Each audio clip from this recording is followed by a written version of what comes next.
ಆಡುವಂಥದ್ದಾಗ್ತದೇನ್ರ? ಒಬ್ರು ಯಾರೋ ಹೇಳಿದ್ರು ಪ್ರಾರ್ಥನೆ. ಹೌದು, ಸರಿಯಾಗಿದೆ. ಇನ್ನೊಬ್ರು ಯಾರು ಹೇಳ್ತೀರಿ? ಮತ್ತೊಂದು ಶಬ್ದ ಯಾರು ಹೇಳ್ತೀರಿ? ಪ್ರಾರ್ಥನೆ ಆಯಿತು. ಇನ್ನೊಂದು ಯಾರೋ ಹೇಳ್ತಾ ಇದ್ದಾರೆ. ಹೇಳಿ ಮರಿ, ಹೇಳಿ.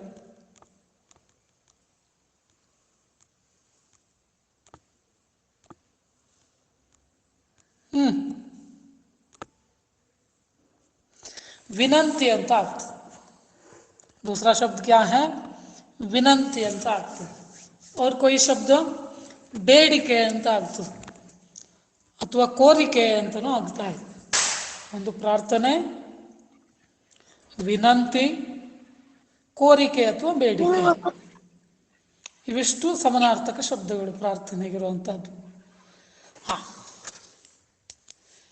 ನಿಮಗೆ ಸಾಮಾನ್ಯವಾಗಿ ಏನಾದರೂ ಬೇಕಾದ್ರೆ ಯಾರ ಹತ್ರ ಪ್ರಾರ್ಥಿಸ್ತೀರಿ ಅಥವಾ ಯಾರ ಹತ್ರ ಬೇಡ್ಕತ್ತೀರಿ?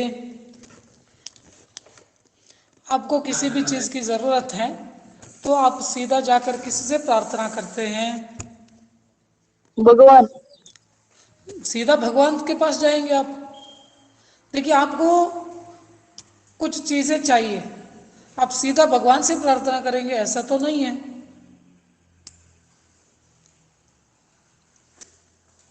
ದೇವ್ರ ಹತ್ರ ಹೋಗ್ತೇವೆ, ಹೌದು, ಬಟ್ ಎಲ್ಲದಕ್ಕೂ ದೇವ್ರ ಹತ್ರನೇ ಕೇಳ್ಕೊತೇವಾ? हर चीज के लिए हम भगवान से प्रार्थना करते हैं? हाँ, अपनी माँ से हम प्रार्थना करते हैं। और अगर ये काम माँ से नहीं होगा, अपने पापा से प्रार्थना करेंगे। पापा से भी नहीं होगा, ऐसे भी बहुत सारे काम हैं या चीजें हैं, तब हम कहाँ जाते हैं? माँ से नहीं होगा, पिता से या पापा से नहीं होगा, और भी कुछ बड़े काम हैं, तो हम किससे प्रार्थना करते हैं?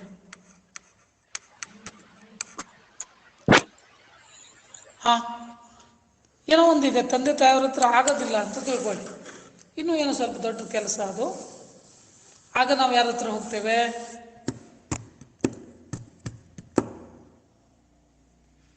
उतर हेलो। तब हम कहाँ जाते हैं? तब हम भगवान के पास जाते हैं. ಹೌದಾ ಇಲ್ಲ? ತಂದೆ ತಾಯಿ ಹೊತ್ತು ಯಾರ ಹತ್ರನೂ ಈ ಕೆಲಸ ಆಗೋದಿಲ್ಲ ಅಂತ ಆದರೆ ನಾವು ದೇವ್ರ ಹತ್ರ ಹೋಗ್ತೇವೆ. हम भगवान से प्रार्थना करते हैं. शायद आप भी प्रार्थना करते होंगे.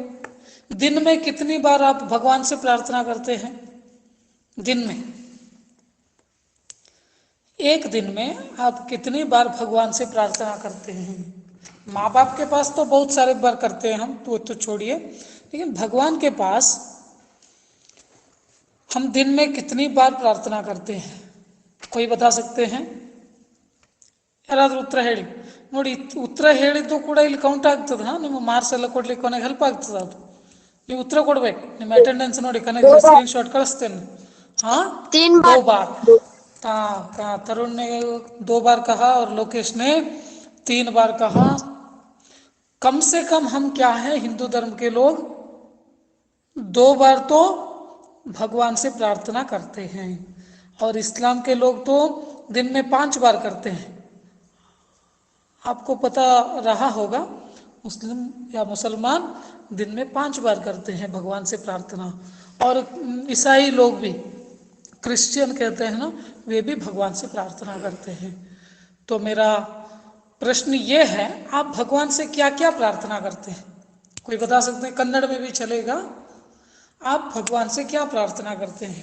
हर दिन सुबह उठकर प्रार्थना करते हैं, शाम को भजन के साथ या पूजा के साथ प्रार्थना करते हैं, तब आप भगवान से क्या मांगते हैं? कोई भी बता सकते हैं उत्तर. ಹೇಳಿದವರು ಹೇಳೋದಂತಲ್ಲ, ಉಳಿದವರೆಲ್ಲರೂ ಉತ್ತರ ಕೊಡ್ಬೇಕಂತ. ಏನೆಲ್ಲ ನೀವು ದೇವ್ರ ಹತ್ರ ಪ್ರಾರ್ಥಿಸ್ತೀರಿ ಸಾಮಾನ್ಯವಾಗಿ? ಹೇಳ್ರ, ಮಾತಾಡ್ರ. ದೇವ್ರ ಹತ್ರ ನಾವೆಲ್ಲ ಪ್ರಾರ್ಥಿಸ್ತೇವೆ. ನೀವೆಲ್ಲ ಸಾಮಾನ್ಯವಾಗಿ ಏನನ್ನ ದೇವ್ರ ಹತ್ರ ಪ್ರಾರ್ಥಿಸ್ತೀರಿ ಅಥವಾ ಬೇಡ್ಕೊಳ್ತೀರಿ ಅಂತ? ಪರೀಕ್ಷೆಯಲ್ಲಿ ಪಾಸ್ ಮಾಡು ಎಂದು ಹೇಳುತ್ತಾಳೆ. Very good. ಲೋಕೇಶ್ ಶೆಟ್ಟಿ ने कहा हाँ, मुझे अच्छे अंकों के साथ इस बार पास कर दो भगवान, ऐसा तो हम प्रार्थना करते हैं। Very good Lokesh. और कोई दूसरी प्रार्थना? ಒಳ್ಳೆಯ ಆರೋಗ್ಯ ಕೊಡು ಎಂದು ಬೇಡುತ್ತೇವೆ. हाँ देखिए, सबसे बड़ी संपत्ति क्या है? स्वास्थ्य है। स्वास्थ्य से बढ़कर कुछ भी नहीं है। जैसे तरुण ने कहा, ಒಳ್ಳೆಯ ಆರೋಗ್ಯವನ್ನು ಕೊಡು ಅಂತ ತಾನು ಕೇಳ್ಕೊಳ್ತೇನೆ ದೇವ್ರ ಹತ್ರ ಅಂತ ಹೇಳ್ತೇನೆ। ವೆರಿ गुड, ये अच्छी आदत है। देखिए, और क्या मांगते हैं आप भगवान से? और कोई? ಹುಡುಗಿಯರ ಹತ್ರ ಕೊಡ್ಬೇಕು, ಸುಮ್ಮನೆ ಇರೋರಲ್ಲ। हाँ, और क्या मांगते हैं आप? और क्या मांगते हैं? इतना ही है। ಆರೋಗ್ಯ ಕೊಡು, ಪಾಸ್ ಮಾಡು, ಇಷ್ಟೇ ಕೇಳ್ಕೊತೇವೆ ನಾವು? ಇಲ್ಲ, ಇದನ್ನು ಹೊರತುಪಡಿಸಿ ಇನ್ನೂ ಏನೇನು ಕೇಳ್ಕೊತೇವೆ? ವಿದ್ಯೆ ಬುದ್ಧಿ ಕೊಡು ಅಂತ. ವೆರಿ ಗುಡ್, ವಿದ್ಯಾ ಬುದ್ಧಿಯನ್ನು ಕೊಡುವಂತ ದೇವ್ರ ಹತ್ರ ಕೇಳ್ಕೊತೇವೆ ದೀಕ್ಷಾ। ವೆರಿ ಗುಡ್, ವಿದ್ಯಾ ಬುದ್ಧಿಯನ್ನು ಕೊಡುವಂತ ಕೇಳ್ಕೊತೇವೆ। ಮತ್ತೇನಾದ್ರೂ ಉಳಿತಾ ನೋಡಿ? ಹೇಳ್ರ ಉಳಿದವ್ರು। ಜಾಸ್ತಿ ಆಯುಷ್ಯ ಕೊಡಿ ಅಂತ ಕೇಳ್ಕಂತಾರ ಸರ್. ಹಾ, ರಂಜಿತ್ಗೆನೆ ಜಾಸ್ತಿ ಆಯುಷ್ಯ ಬೇಕಂತೆ, ಒಂದು 100 ವರ್ಷ ಅಲ್ವಾ? ಒಂದು ಒಳ್ಳೆಯ ಆಯುಷ್ಯವನ್ನು ಕೊಡು ಅಂತ ಹೇಳ್ತಾನೆ। ಆರೋಗ್ಯ ಇದ್ದರೆ ಆಯುಷ್ಯ ಇದೆ। ಹೌದು, ವೆರಿ ಗುಡ್। ನಾನು ಹೆಚ್ಚು ವರ್ಷ ಬದುಕಬೇಕು ನಾನು ಅಂತ ಹೇಳ್ತಾನೆ ಯಾರು? ರಂಜಿತ್ನಿರ್ಬೇಕಲ್ಲ? ಓಕೆ, ಆ ರೀತಿ ಬೇಡ್ಕೊಳ್ತೇನೆ ಅಂತಾನೆ। Very good. और कोई दूसरी प्रार्थना भगवान से? ಒಳ್ಳೆ ಉದ್ಯೋಗ ಕೊಡು ಅಂತ ಕೇಳ್ಕೊತೀವಿ ಸರ್. हाँ देखिए, वेरी गुड, ये भी है। बड़े होने के बाद एक ना एक काम तो आपको करना पड़ेगा। ಈ ಒಂದಲ್ಲ ಒಂದು ಉದ್ಯೋಗವನ್ನು ಮಾಡಲೇಬೇಕಾಗ್ತದಲ್ಲ? ಹಾಂ, ವೆರಿ ಗುಡ್। ಒಂದು ಒಳ್ಳೆ ಕೆಲಸವನ್ನು ಕೊಡಪ್ಪ ದೇವ್ರೆ ಅಂತ ತಾನು ಕೇಳ್ಕೊತೀನಿ ಅಂತ ನಾನು। ಆರ್ ಮತ್ತೇನಾದರೂ ಇದೆಯಾ ನೋಡಿ? ಇಲ್ಲ ಅಂದ್ರೆ ಪದ್ಯ ಮುಂದೆ ಎಲ್ಲರಿಗೂ ಒಳ್ಳೇದಾಗ್ಲಿ ಅಂತ ಹೇಳ್ಬೇಡ್ಕತ್ತೀವಿ. वेरी गुड, ये अच्छी बात है। देखिए, शायद मान्या ने ये बात कही, ಎಲ್ಲರಿಗೂ ಒಳ್ಳೆಯದನ್ನು ಮಾಡು, ये अच्छी आदत है। देखिए, सबसे बड़ी प्रार्थना यही है। Very good. हाँ, सबसे बड़ी प्रार्थना ನನಗಷ್ಟೇ ಒಳ್ಳೇದು ಮಾಡು ಅಂತಲ್ಲ, ಎಲ್ರಿಗೂ ಒಳ್ಳೇದು ಮಾಡು ದೇವ್ರೆ ಅಂತ ಕೇಳ್ಕೊಳ್ಳೋದಿದೆಯಲ್ಲ, ಅದು ಬಹಳ ದೊಡ್ಡವಾದ ಪ್ರಾರ್ಥನೆ। Very good. हाँ, और कोई बात है? और कोई प्रार्थना है? ಇದೆಯಾ? ಇಲ್ಲ। ओके, ಮುಂದೆ ಹೋಗೋಣ हागाದ್ರೆ। तो पहला पाठ है प्रार्थना। देखिए, कोई काम हो हम प्रार्थना के साथ ही शुरू करते हैं। जैसे आप पाठशाला जाते हैं, सुबह सुबह क्या होता है? प्रार्थना होती है। बाहर जाकर राष्ट्रगान गाते हैं, नाटगान गाते हैं, और क्या भी, और दूसरी भी प्रार्थना हम करते हैं। मतलब प्रार्थना के साथ अगर हम काम शुरू करते हैं तो काम अच्छा होता है, ये हमारा विश्वास है। विशेषतः हिंदू धर्म में ये विश्वास है। इसीलिए किसी भी काम शुरू करने से पहले हम प्रार्थना करते हैं। यहाँ भी पाठ शुरू करने से पहले एक प्रार्थना है। ಪಾಠ ಶುರು ಮಾಡೋ ಮೊದಲು ಒಂದು ಪ್ರಾರ್ಥನೆ ಇದೆ, ಅಂದರೆ ಪಾಠಗಳು ಚಂದ ನಡೀಲಿ ಅಂತ ಒಂದು ನಂಬಿಕೆ ಇದೆ। तो शुरू करेंगे, पहला पाठ है प्रार्थना। इस पाठ का उद्देश्य क्या है? देखिए, ಎಲ್ಲರೂ ಕಾಣ್ತಾ ಇದೆ ಅಂದ್ಕೊಂಡಿದ್ದೇನೆ। ಹಾಂ, ಯಾರಾದರೂ ಓದ್ತೀರಿ ಅದನ್ನು? ಸಂಕಲಿತ ಅಂತ ಕೆಳಗಡೆ ಇದೆ ನೋಡಿ, ಅಲ್ಲಿ ದಪ್ಪ ಅಕ್ಷರದಲ್ಲಿ, ಯಾರು ಓದ್ತೀರಿ ಅದನ್ನು?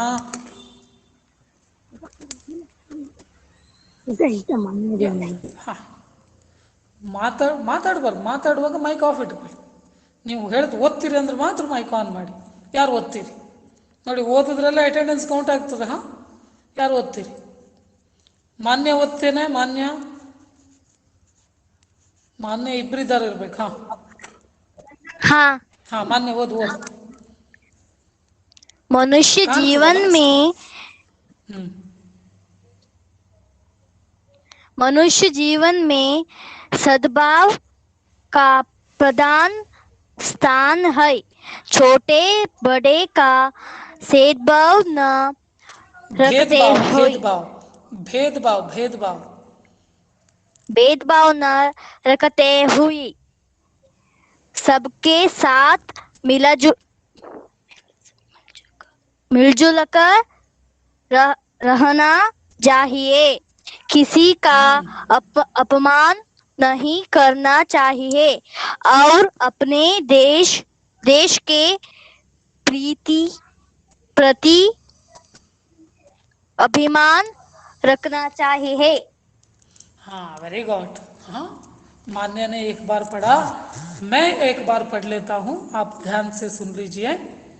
मनुष्य जीवन में सद्भाव का प्रधान स्थान है। छोटे बड़े का भेदभाव न रखते हुए सबके साथ मिलजुल कर रहना चाहिए। किसी का अपमान नहीं करना चाहिए और अपने देश के प्रति अभिमान रखना चाहिए। ये पाठ का आशय है, ये कविता का आशय है। क्या है एक बार देख लेंगे इसका मतलब। मनुष्य जीवन में सद्भाव का प्रधान स्थान है। भाव मतलब भावना, भावने अंत। हाँ, सद्भाव मतलब क्या है? ಸದ್ಭಾವ ಸದ್ಭಾವ मतलब ಒಳ್ಳೆಯ ಭಾವನೆಗಳು ಅಂತ. ಮನುಷ್ಯನ ಜೀವನದಲ್ಲಿ ಒಳ್ಳೆಯ ಭಾವನೆಗಳಿಗೆ ಪ್ರಮುಖವಾದ ಸ್ಥಾನವಿದೆ ಅಂತ. ಒಳ್ಳೆಯ ಭಾವನೆಗಳು ಇದ್ದಾವೆ, ಕೆಟ್ಟ ಭಾವನೆಗಳು ಇದ್ದಾವೆ, दोनों मनुष्य के जीवन में है। एक सद्भाव का उदाहरण आप दे सकते हैं. ಒಂದು ಒಳ್ಳೆಯ ಭಾವನೆಯನ್ನ ಹೇಳ್ತೀರಿ ನೀವು ನೋಡೋಣ. कोई एक उदाहरण सद्भाव के लिए. सद्भाव ಒಳ್ಳೆಯ ಭಾವನೆಗೆ ಸಂಬಂಧಪಟ್ಟಂತೆ ಒಂದು ಉದಾಹರಣೆ ಯಾರು ಹೇಳ್ತೀರಿ? बहुत सारे सद्भाव है. ನಾನು ಬೇಕಾದ್ರೆ ನಿಮ್ಗೆ ಒಂದು ಹೇಳ್ತೇನೆ, ನಂತರ ಗೊತ್ತಾಗ್ಬೋದು ನಿಮಗೆ. ದಯಾ, ದಯಾ एक सद्भाव है. ಕನ್ನಡದಲ್ಲಿ ದಯೆ ಅಂತ ಹೇಳ್ತೇವೆ. दया और एक सद्भाव तरुण, करुणे, करुणे. दया ಅಂದ್ರೆ करुणे. हाँ ओके. और एक उदाहरण, और एक उदाहरण. Very good. हाँ, और एक सद्भाव.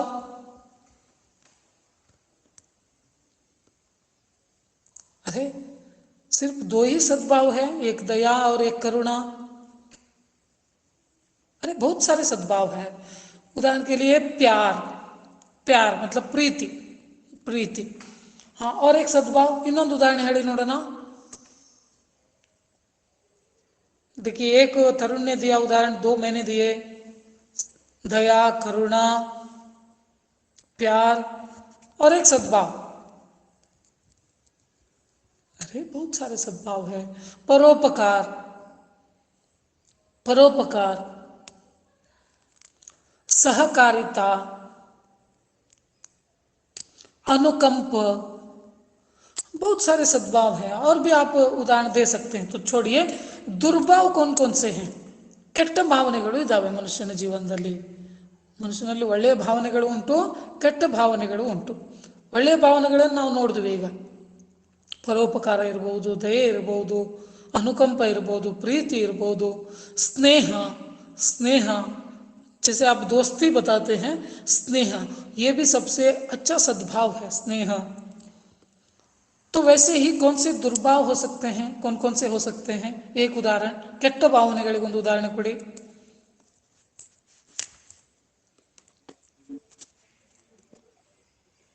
अरे इतना सोचना पड़ेगा एक दुर्भाव बताने के लिए.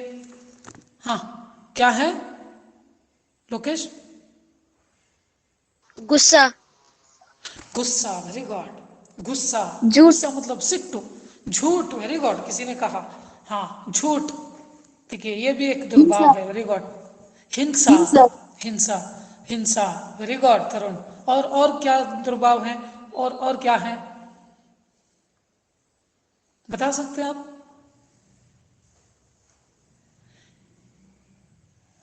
द्वेष, द्वेष. ईर्ष्या, ईर्ष्या मतलब हटे किच्चू. हाँ, ईर्ष्या. धोखेबाजी, मोसगारी के अंत.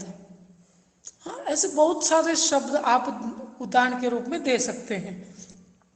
लेखक का कहना है मनुष्य के जीवन में सद्भाव का प्रधान स्थान है, दुर्भाव का नहीं. लेकिन आजकल के समाज में क्या है, सिर्फ दुर्भाव को ही प्रधान दृष्टि से देखा जाता है, लेकिन वो गलत है. अगर किसी व्यक्ति में सद्भाव है उनको ही प्रधानता देनी चाहिए. हाँ, ये एक संदेश है इस पाठ के द्वारा. और दूसरा देखिए, छोटे बड़े का भेदभाव न रखते हुए सबके साथ मिलजुल कर रहना चाहिए. दूसरा क्या है देखिए, छोटे बड़ों बड़े का भेदभाव नहीं करना चाहिए. छोटा बड़ा मतलब अमीर गरीब, ಬಡವ ಶ್ರೀಮಂತ ಅಂತ ಭೇದ ಭಾವ ಮಾಡಬಾರ್ದು ಅಂತ. आदर समाजದಲ್ಲಿ आ रीति ಮಾಡ್ತಾರೆ ನೋಡಿ. सिर्फ अमीर लोग बड़े लोगों के साथ ही मिलते हैं, छोटे लोग छोटे लोगों के साथ ही मिलते हैं. बड़े और छोटे लोग आपस में बहुत कम देखने को मिलते हैं. कारण क्या है? जो बड़ा होता है उनके मन में अहंकार होता है कि मैं एक अमीर आदमी हूं. छोटे लोगों में क्या होता है? ಕೀಳರಿಮೆ ಇರ್ತಾ ಇದೆ, ನಾನು ಬಡವನು, ಅವ್ರ ಜೊತೆ ಎಲ್ಲ ನಾನು ಸೇರಿದ್ರೆ ನನಗೆಲ್ಲಾದರೂ ಅವಮಾನ ಆದರೆ ಅಂತ ಹೆದರ್ತಾನ ಅವನು. ಸಾಮಾನ್ಯವಾಗಿ ಬಡವ ನೋಡಿರ್ಬೋದು ನೀವು ಸಮಾಜದಲ್ಲಿ, ದೊಡ್ಡವ್ರು ಸೇರ್ತಾರೆ, ಬಡವ್ರು ಸೇರ್ತಾರಲ್ವಾ. छोटे बड़े दोनों मिलते हैं, ऐसे बहुत कम दृश्य हमें देखने को मिलता है. लेकिन ऐसा नहीं करना चाहिए. बड़े लोग और छोटे लोग सभी को मिलजुल कर रहना चाहिए. ये एक पाठ का, इस कविता का आशय है. किसी का अपमान नहीं करना चाहिए, किसी का अपमान नहीं करना चाहिए. ये भी एक दुर्भाव है. किसी का अपमान करना एक दुर्भाव है. या ಬೇರೆ ಯಾರಿಗಾದ್ರೂ ನಾವು ಟಿಂಗಲ್ ಮಾಡೋದು ಅಂತ ಹೇಳ್ತೇವಲ್ಲ, ಅದು ಅತ್ಯಂತ ಕೆಟ್ಟ ಗುಣ ಅಂತ. ಯಾರನ್ನು ನಾವು ಅವಮಾನಿಸಬಾರ್ದು ಅಂತ, ವ್ಯಂಗ್ಯವಾಗಿ ಯಾರೊಬ್ಬರ ಬಗ್ಗೂ ನಾವು ಆಡ್ಕೋಬಾರ್ದು ಅಂತ. ये क्या है? दुर्भाव है. और अपने देश के प्रति अभिमान रखना चाहिए. और अपने देश के प्रति अभिमान ये आप जानते हैं. हमारा देश कौन सा है? भारत है. अपने भारत के प्रति अभिमान रखना चाहिए. अभिमान यार ಹೇಳ್ತೀರಿ?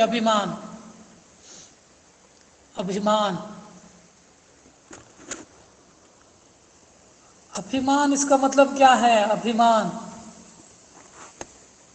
ಹೇಳಕ್ಕಾಗ್ತಾ ಇಲ್ವಾ? ಅಭಿಮಾನ ಮತ್ಲಬ್ ಹೆಮ್ಮೆ ಅಂತ. ಕನ್ನಡದಲ್ಲಿ ಹೆಮ್ಮೆ, ನಮ್ಮ ದೇಶದ ಬಗ್ಗೆ ನಮಗೆ ಹೆಮ್ಮೆ ಇರಬೇಕು ಅಂತ. ಎಲ್ರಿಗೂ ಇದೆಯಾ? ಇಬ್ರು ಮಾತಾಡ್ತಾರಲ್ಲ, ದೇಶದ ಬಗ್ಗೆ ಹೆಮ್ಮೆ ಇದೆಯಾ? Very good, very good. हाँ, ये अभिमान तो होना ही चाहिए. Very good. तो ಪಾಠ ಶುರು ಕರೆಂಗೆ. ಕವಿತೆಯನ್ನು ಹಾಡೋದು ಹೇಗೆ ಅಂತ ನೀವು ಚಂದನದಲ್ಲಿ ನೋಡಿದ್ದೀರಿ, ಅದನ್ನು ರೂಢಿ ಮಾಡ್ಕೊಂಡ್ರೆ ಆಯ್ತು. ನಾನು ನಿಮ್ಗೆ ಅರ್ಥವಷ್ಟೇ ಹೇಳ್ಬಿಡ್ತೇನೆ. हाँ देखिए, सभी कुछ छात्र मिलकर या कुछ बच्चे मिलकर भगवान से प्रार्थना कर रहे हैं. देखिए क्या प्रार्थना कर रहे हैं? सच बोले, सच बात विचारे, भले काम पर जीवन वारे, मिलकर रहे नियम अपनाए, बीती बातों को बिसराए, छोटे बड़े सभी मिल जाएं, गिरे हुए को तुरंत उठाए, करे किसी का न अपमान, ऐसी ही मति दो भगवान, एक रहे सद्भाव रखे हम, देश देश में मान रखे हम, हट छोड़े संयम अपनाए, मातृभूमि पर बलि बलि जाए. ಯಾರು ಓದ್ತೀರೀಗ?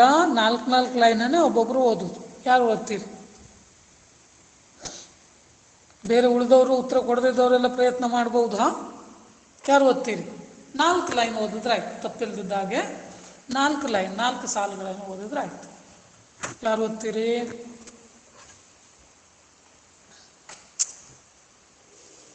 ಮಾತಾಡೋದಲ್ಲ ಯಾರು? ನಾನೇ ಹೇಳಬೇಕಾ? ತರುಣ್ ಓದ? हाँ सर. हाँ. सच बोले, सच बता विचारे. हाँ, बता अल्लाह, बोले सच बात. सच बात विचारे, भले काम पर जीवन वारे, मिलकर रहे नियम अपनाए, बीती बातों को बिसराए. Very good. ಹಾಂ, ಅವ್ರು ಕೊಯ್ ದೂಸರಾ ಮತ್ತೆ ಯಾರು ಓದ್ತೀರಿ ನೋಡಿ ಉಳಿದವರು? ನೀವು ಆದಷ್ಟು ಪಾಠದಲ್ಲಿ ಭಾಗವಹಿಸಬೇಕು, ನೆನ್ಪಿಟ್ಕೊಳ್ಳಿ. ಇಲ್ಲಿದ್ರಲ್ಲಿ ನಿಮಗೇನಾದರೂ ನಷ್ಟ ಆಗೋದಿದೆಯಾ ಉತ್ತರ ಕೊಡೋದ್ರಿಂದ? ಏನು ನಷ್ಟ ಇಲ್ಲ. ನಿಮ್ಮ ಅಟೆಂಡೆನ್ಸು ಹೆಚ್ಚಾಗ್ತದೆ, ಮಾರ್ಕ್ಸ್ ಹೆಚ್ಚು ಬೀಳ್ತದೆ. ತಪ್ಪಲಿ ಪರವಾಗಿಲ್ಲ, ತಪ್ಪಿದ್ರೆ ಯಾಕೆ ನೀವು ಮುಜುಗರ ಪಟ್ಕೊತೀರಿ? ಹಾಂ, ಮುಂದೆ ಯಾರು ಓದಿ ನೋಡೋಣ. ನಾನು ಓದ್ತೇನೆ, ಸರ್ ನನಗೆ ಹೇಳಿ. ಬರ್ಬೇಕಪ್ಪ. ಹಾ, ದೀಕ್ಷಾ ದೀಕ್ಷಾ, ಹಾ. छोटे बड़े सभी मिल जाया, गिरे हुआ ಜಾಯ को ನಹಿ ಹೈ, ಜಾಯೆ ಜಾಯೆ, ಹಿಂದ್ಗಡೆ ಬಾ. जाए, गोर हुआ को ಹಾ, तुरंत उठी, ಗಿರೆ ಹುಯೆ ಕೋ, गिरा हुए को तुरंत ಗಿರೆ ಹುಯೆ उठाए, ಕೋ, ಮತ್ತು ಹಿಂದ್ ಬಾ, ಮತ್ತು ಹಿಂದ್ ಬಾ. ಗಿರೆ ಹುಯೆ ಕೋ. गिरे हुए को ಹ್ಮ್. तुरंत उठाया, ಉಠಾಯೆ. उठाए, करे ಹಾ. कैसी का ना उपा ಹಿಂದ್ ಬಾ, ಹಿಂದ್ ಬಾ, ಹಿಂದ್ ಬಾ, ಹಿಂದ್ ಬಾ. ನೀ ಗಡಿಬಿಡಿ ಮಾಡ್ಕೊತ ಹಿಂದ್ ಬಾ. ಕರೆ ಕಿಸಿ ಕಾ. करे किसी का ना उपमान, ಉಪಮಾನ ऐसी ಅಲ್ಲ ಅದು, ಉಪಮಾನ ಅಲ್ಲ ಅದು. अपमान, ಓದು. ಅಪಮಾನ್. ऐसी ही नीत दो ಹಾ, भगवान, ಹಾ, ಹಾ, ऐसी ही. ऐसी ही ಹಾ. नित ಹ್ಮ್ ಹ್ಮ್ मति दो ಹ್ಮ್ भगवान. ಭಗವಾನ್. ಇನ್ನೊಂದ್ಸರಿ ಓದ್ತೇವೆ, ಒಂದು ತಪ್ಪಿಲ್ದದ್ದ ಹಾಗೆ. हाँ सर. ಓದು. छोटे सभी मिला जाया जाया, ಹಾ, ಮಿಲ ಇದೆಯಾ ನೋಡಲ್ಲಿ. मिल जाया ಜಾಯ ಇದೆಯಾ. जाए, ಹಾ, ಜಾಯೆ. ಹಾ. गिरे हुआ को ಮತ್ತೆ तुरंत, ತಪ್ಪದೆ ನೀನು, ನಿಂಗೆ ಅವಾಗ ಸರಿ ಮಾಡಿಕೊಟ್ಟಿದ್ನಲ್ಲ, ಮತ್ತೆ ತಪ್ಪದೆ. ಗಿರೆ ಹುಯಾಕೋ ಇದೆಯಾ, ಗಿರೆ ಹುಯೇಕೋ. गिरे हुए को तुरंत उठाया, ಉಠಾಯೆ. उठाए, करे ಹಾ. कैसी का ना ಕಿಸಿ ಕ. ಹಾ. अपमान, ಹಾ. ऐसी ही ಹ್ಮ್ ಹ್ಮ್ मति दो भगवान. ಹಾ, ವೆರಿ ಗುಡ್. ನೆಕ್ಸ್ಟ್. ನೆಕ್ಸ್ಟ್ ಯಾರು ಓದ್ತೀರಿ? सर ಮೇಘ. ಹಾ. ಹಾ, ಮೇಘ ಅಂದ್ರೆ ಮಾನ್ಯನಾ? ಹಾ, ಓದು. एक रहे सद्भाव रखे हम, देश देश में मान रखे हम, हट छोड़े संयम अपनाए, मातृभूमि पर बलि बलि जाए. Very good. ಎಷ್ಟು ಚಂದ ಓದ. ಹಾಂ, ರೂಢಿ ಮಾಡ್ಕೋಬೇಕು. ಹಾಂ, ಮತ್ತೆ ಮತ್ತೆ ಓದಲಿಕ್ಕೆ ರೂಢಿ ಮಾಡ್ಕೋಬೇಕು. ಹಾಂ, ಸ್ಟಾರ್ಟ್ ಮಾಡೋಣ. सच बोले सच बात विचारे. सच मतलब सत्य. बच्चे भगवान से प्रार्थना कर रहे हैं. देखिए, हम सच बोलेंगे और सच बात विचारेंगे. ವಿಚಾರನ मतलब ವಿಚಾರ ಮಾಡೋ. ನಾವು ಸತ್ಯವನ್ನೇ ಹೇಳ್ತೇವೆ, ಸತ್ಯವನ್ನೇ ವಿಚಾರ ಮಾಡ್ತೇವೆ ಅಂತ ದೇವ್ರ ಹತ್ರ ಪ್ರಾರ್ಥಿಸ್ತಾ ಇದ್ದಾರೆ. ಅದಕ್ಕೆ ನಾವು ಸತ್ಯ ಹೇಳಲಿಕ್ಕೆ ಯಾವತ್ತು ಸಾಧ್ಯ ಇದೆ? ಯಾವಾಗ ಮನಸ್ಸಿನಲ್ಲಿ ನಾವು ಸತ್ಯವನ್ನು ವಿಚಾರ ಮಾಡ್ತೇವಲ್ಲ, ಆಗ ಮಾತ್ರ ನಾವು ಸತ್ಯವನ್ನು ಹೇಳಲಿಕ್ಕೆ ಸಾಧ್ಯ ಇದೆ. ಜಬ್ ತಕ್ ಹಮ್ ಸಚ್ ಬಾತ್ ವಿಚಾರೆಂಗೆ, तब तक हम सच्ची बात बोल पाएंगे. भले काम पर जीवन वारे. भले काम पर. भला भला मतलब अच्छा. भला मतलब क्या है? अच्छा. भला ನೀವು ಬರ್ದಿಟ್ಕೋಬೇಕಾ? ಭಲ ಅಚ್ಚ. ಭಲೆ ಕಾಮ ಪರ್. ಕಾಮ್ ಮತ್ಲಬ್ ಕ್ಯಾ ಹೈ? ಕೆಲಸ. ಒಳ್ಳೆಯ ಕೆಲಸಕ್ಕಾಗಿ ಹಮ್ ಜೀವನ ವಾರೆಗೆ. ವಾರ್ನ ಮತ್ಲಬ್ ತ್ಯಾಗನ. ಒಳ್ಳೆಯ ಕೆಲಸಕ್ಕಾಗಿ ನಮ್ಮ ಜೀವವನ್ನೇ ತ್ಯಾಗ ಮಾಡ್ತೇವೆ. ಸತ್ಯವನ್ನೇ ಹೇಳ್ತೇವೆ, ಸತ್ಯವನ್ನೇ ವಿಚಾರ ಮಾಡ್ತೇವೆ. ಒಳ್ಳೆಯ ಕೆಲಸಕ್ಕಾಗಿ मतलब अच्छे काम के लिए हम अपना जीवन त्याग देंगे. यहाँ एक ಪ್ರಶ್ನೆ ಉठ सकता है. ಪ್ರಶ್ನೆ ಒಂದು ಬರ್ಬೋದು, ಏನು ಹಾಗಾದರೆ ಪ್ರಾಣವನ್ನೇ ತ್ಯಾಗ ಮಾಡುವಂತಹ ಒಳ್ಳೆಯ ಕೆಲಸ ಯಾವುದು ಮಕ್ಕಳೇ? ಜೀವ ಹೋದ್ರೂ ಪರವಾಗಿಲ್ಲ, ಆ ಕೆಲಸ ಆಗಬೇಕು. ಅಂತಹ ಕೆಲಸಗಳು ಯಾವ್ಯಾವ್ದೆಲ್ಲ ಇದ್ದಾವೆ? देश का योग, ವೆರಿ ಗುಡ್. देश की रक्षा करना. देश की रक्षा करना, इसके लिए हम अपना प्राण भी त्याग सकते हैं. Very good. और कोई काम है ऐसा काम जिसके लिए प्राण भी त्यागना पड़ता है? और कोई ऐसा काम है? ಮತ್ತೆ ಯಾವುದಾದ್ರೂ डॉक्टर, ಇಂಥ ಕೆಲಸಗಳಿದ್ದಾವ? ಹಾಂ, डॉक्टर, ವೆರಿ ಗುಡ್. डॉक्टर देखिए, डॉक्टर का काम भी ऐसा ही होता है। आपने कोरोना काल में आपने देखा है कई डॉक्टरों की मृत्यु हो गई, कई नर्सों की मृत्यु हो गई, लेकिन वे कभी अपने कर्तव्य से पीछे हटे नहीं। वेरी गुड, मतलब कर्तव्य निष्ठा के लिए प्राण त्याग सकते हैं, कर्तव्य निष्ठा के लिए। Very good, police. हाँ अच्छा उत्तर। हाँ, पुलिस। पुलिस, वो भी कर्तव्य निष्ठा है। वेरी गुड, कर्तव्य निष्ठा है मतलब अपने कर्तव्य के प्रति और अपने देश के प्रति या देश की रक्षा के प्रति प्राण तो त्यागना पड़ता है। और कोई काम है ऐसा काम जिसके लिए प्राण त्यागना पड़ेगा? ಮತ್ತೆ ಯಾವುದಾದ್ರೂ ಇದೆಯಾ ನೋಡಿ?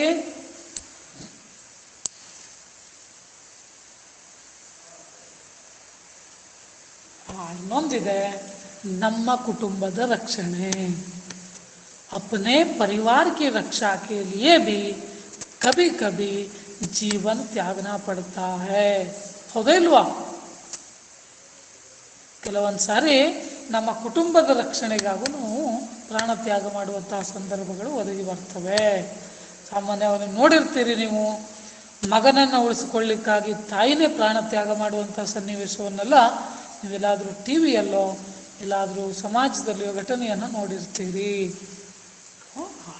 ಇದೆಷ್ಟು ವಿಚಾರಗಳು. ಹಾಂ, ಸಚ್ ಬೋಲೆ ಸಚ್ ಬಾತ್ ವಿಚಾರೆ ಭಲೆ ಕಾಮ್ ಪರ್ ಜೀವನ್ ವಾರೆ.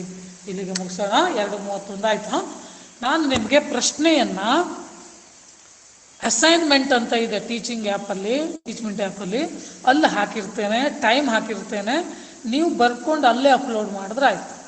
ಹಾಂ, ಮತ್ತೊಂದು ಸಾರಿ ನೋಡಿ, ಅಸೈನ್ಮೆಂಟ್ ಅಂತ ಸೆಕ್ಷನ್ ಇದೆಯಲ್ವಾ, ಅಲ್ಲಿ ನಾನು ಹಾಕಿರ್ತೇನೆ. ಓಕೆ, ಇನ್ನೊಂದು ವಿಷಯ, ಈ ಪಾಠ ಈಗ ಯಾರಾದರೂ ನೋಡ್ಲಿಕ್ಕೆ ಸಿಗಲಿಲ್ಲ ಅಥವಾ ಸರ್ ನಾ ಮತ್ತೊಂದು ಸಾರಿ ಕೇಳಬೇಕಂತಾದ್ರೆ ಇದೇ ಪಾಠವನ್ನು ನಾನು ಯೂಟ್ಯೂಬಲ್ಲಿ ಅಪ್ಲೋಡ್ ಮಾಡಿರ್ತೇನೆ. ಆ ಯೂಟ್ಯೂಬ್ ಲಿಂಕನ್ನು ನಿಮಗೆ ಕಳಿಸಿರ್ತೇನೆ.